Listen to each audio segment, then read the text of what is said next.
Mike Radich here, and I'm now joined on the phone by MFC Lightweight Jonatas Novaes. Jonatas, how are you? I'm good. How are you? I'm doing good. Jonatas, you got a fight coming up October 4th at MFC 38. How's training been going for the fight? Everything went very good. I have been training a couple of different gyms. My gym, Counter-Strike, with Tim Braza, that's normally I train my jiu-jitsu there. With Top Notch, that's the new place I have been training lately, and that's have been great for me. And also with my coach Brian Gassway at Chicago Muay Thai, so have been great, and I'm feeling good for this fight. Mm-hmm. This fight on October 4th is actually going to be a rematch of a fight that took place earlier this year. Back in February, you fought Kurt Southern and you defeated him by third-round armbar. Let's go back to that first fight. Let's go back to when you got the offer to fight him back at MFC 36. You were filling in for David Castillo, who suffered an injury, and they called you and you filled in. So let's go back to that time. Let's go back to when you got the offer. How much notice did you have for the first fight? I remember it wasn't too long. It was maybe 4 weeks. Mm-hmm. Maybe 3 weeks, but I'm always training. You know, I never stop training, even if I'm off of fights. If I don't have fight line up, I'm always trying to get ready. That's how the world of MMA. You know, anytime can show up something, and I knew that good opportunity could come for me anytime that time, and so I just was kind of ready. And when they line up this fight for me, I just focus on him, you know, and that's why the fight was a good fight. Mm-hmm. How much did you know about Kurt Southern going into that fight? I'm 100% sure he's really prepared for the fight, and I think this fight's going to be the best of the night. Mm-hmm. Now, the first 2 rounds went to him, and then in the third round you were able to catch him in an armbar. First, let's talk about those first 2 rounds. They didn't go your way. Kurt Southern looked very good. What went wrong for you in those first 2 rounds? Yeah, Kurt Southern, he did great. I don't think so he made any mistake in the first and second round. And but I was always confident, and I knew I could catch him the first and the second and the third. So big, and I don't know if you can watch the video, but between the second and the third, I look my coach and say, okay, I'm gonna submit this guy right now, and that's exactly what I did. He gonna take me down, and I just switched. When I changed my plans, I was always confident that I still gonna win the fight. So no matter what he did, you know, he played the wrestling game. If he could keep showing punch, or if he caught me stand up on the ground, but I was still confident he's still gonna submit him. Mm-hmm. So that's what I did. Mm-hmm. When you told your coaches that you were going to submit him in that third round, was that something that going into the fight that you knew you were going to be able to catch him, or was this something where it popped into your head because of the way the first 2 rounds went? No, this could be from anywhere. When of course, you can't preview which submission you're gonna do it, you know. But it's of course because I knew he was gonna come to the takedown because he did this for the first and second.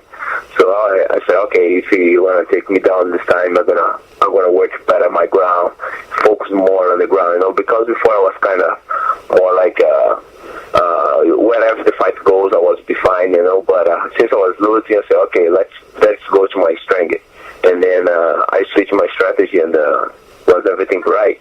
Mm-hmm.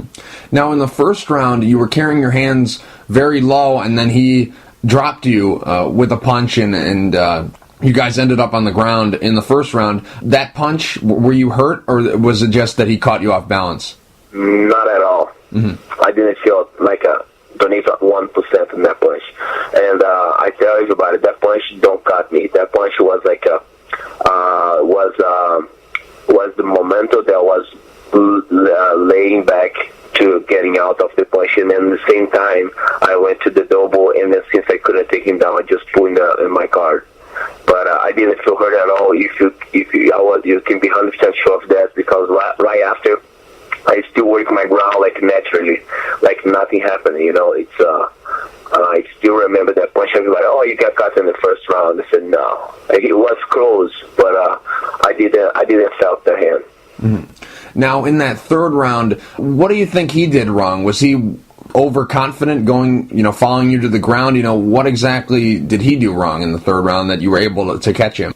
Well, he played perfect, the first and second, I think it's any time he could make mistake, and that's how they fight, and maybe, I don't know, his ground, it's good, all he lost is by umpires, and it's something he must have to work, to get out from umpires, and cannot throw excuse on me that I hold his gloves to submit on the umpires.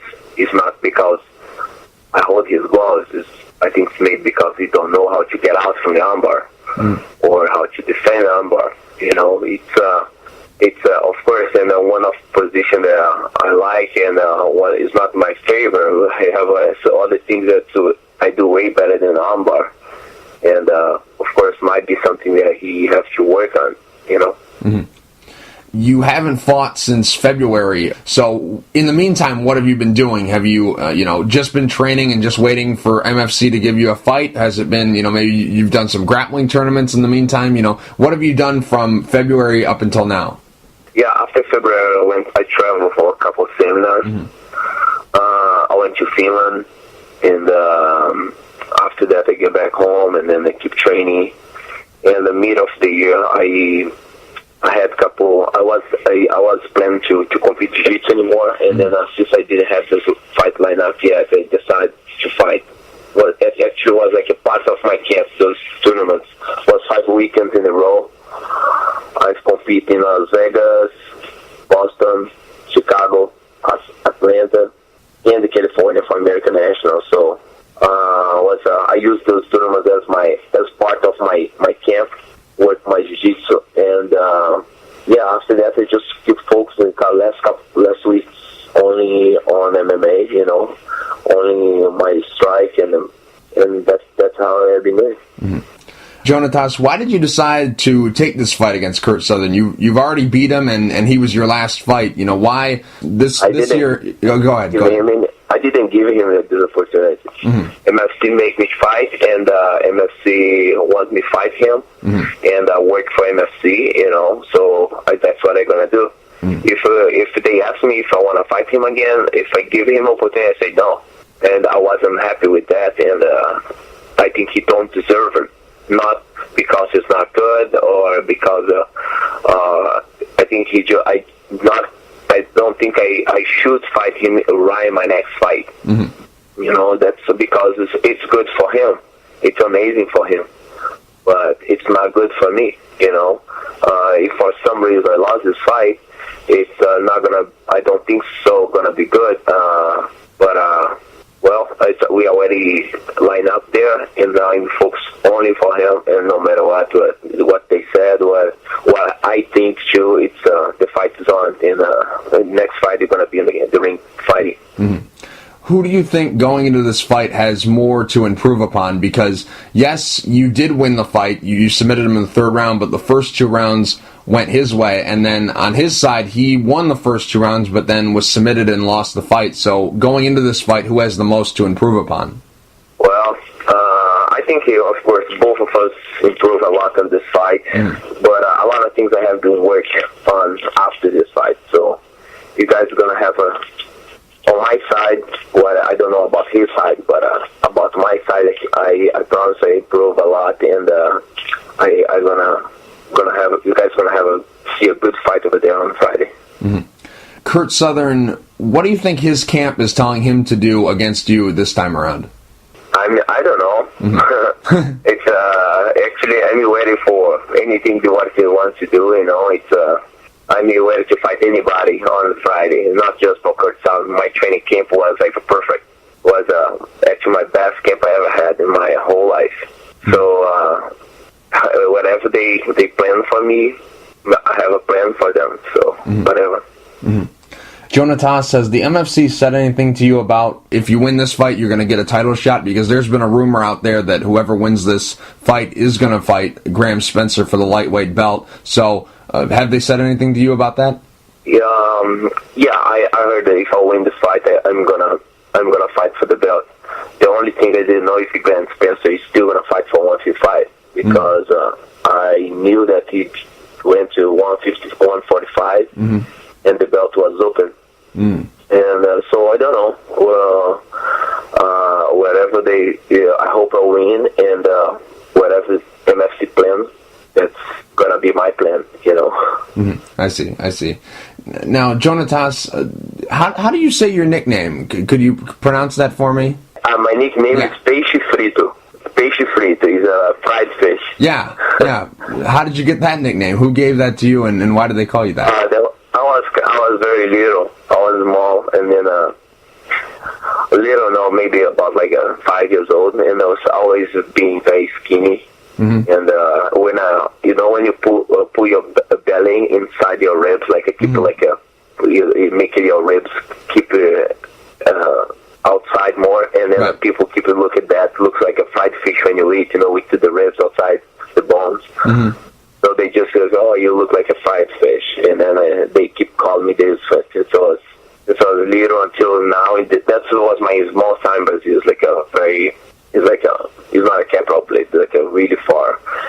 And every time I go there, I still have friends who call me this, and I got so many nicknames. I always have, I don't know why, but people who look like me, they give me nicknames. That's how it is in Brazil.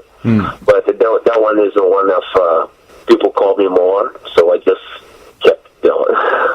Right. And I really don't mind if it's a mean nickname or funny or what, so it doesn't matter for me. And not too many people know this about you, but you actually speak 3 languages. You speak English, you speak Portuguese, and you speak Italian. Now, how did you pick up Italian? Is it because somebody in your family's Italian, or is it because you live there? Could you explain that? Yeah, not at all. Nobody from my family is Italian. I live in Italy for 9 months, and I live in Rome. I had a gym over there. Actually, I moved to Switzerland. My first language I started to learn out of Portuguese was French. And then I was learning well. I was picking up the language, and then I got an opportunity to teach in Rome. So I moved to Rome, and I stayed there for 9 months. So in 9 months, I was speaking not perfectly, but I could have a good conversation, and I didn't forget after that. And I still, when I have friends at the gym here, always in Chicago area, I have some Italians, so I always try to talk and to try to remember the words and stuff. And also on the internet, I always talk with my friends back in Italy or anywhere. So I never forgot the language, and but I still know a little bit of French. I don't speak perfectly, but I can understand very well some words in French. I can teach a jiu-jitsu class in French, in Spanish, and Portuguese, and English. Yeah, that was actually it's kind of almost 5. You mentioned that you were teaching jiu-jitsu in Rome. How did that opportunity come together? I was living in Switzerland at that time, and I was living in Brazil. I just had my work. I just finished my school at that time, and I don't want to keep living there because it's hard to be living there and to be a fighter. My dreams always is to be a fighter and to live only about the fight, and I'll teach jiu-jitsu or could compete by myself without keeping asking people for support and also. And in Brazil, it's really hard to do this. And since my family is we are not poor, but we're not my family could not help me to travel. You don't even pay stuff for me, pay my rent or somewhere. So I had to work everything by myself. And I got this opportunity in Rome, and this guy, he offered me this gym. So I left in his gym. That was one of was good for me. Was a beginning of my career, and there's in Rome when I was living in Rome, there where I switched my record because I when I came to Europe, I had 2 fights and 2 losses, and as soon as I got there, I got fight in Finland, I got fight in Scotland, and 2 fights in Italy, and I win all 4 in less than 2 weeks. So that was a great beginning for me. Was bad because I was living in this really small room, really, really small, and inside the gym for 9 months. I have one fork, one knife, one spoon, one plate, one cup to make everything, and I had to keep clean, and people are over all the time. So for leaving was the worst time, but for my progress in the fight was amazing. Mm-hmm. Jonatas, when you played this fight, this rematch between you and Kurt Southern in your head, what do you see? Paint the picture for us. When you envision this fight happening, what do you see?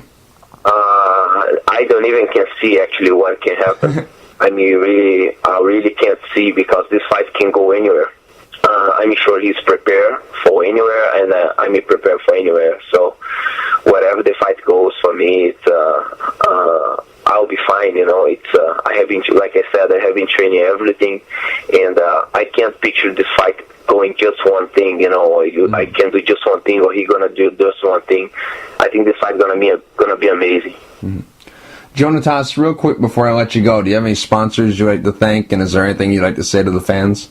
Yeah, thanks for, of course, my sponsors, Grips and Combat Corner, and for my team, Braza, Counter-Strike, Top Notch, Chicago Muay Thai, my coach, Brian, Gasolina Comprido, and, of course, my family and friends in Brazil. Jonatas, thank you for taking the time to talk. I really appreciate it. Good luck October 4th at MFC 38 against Kurt Southern. Thank you, Mike, and I appreciate your interview, and I'll talk to you guys soon.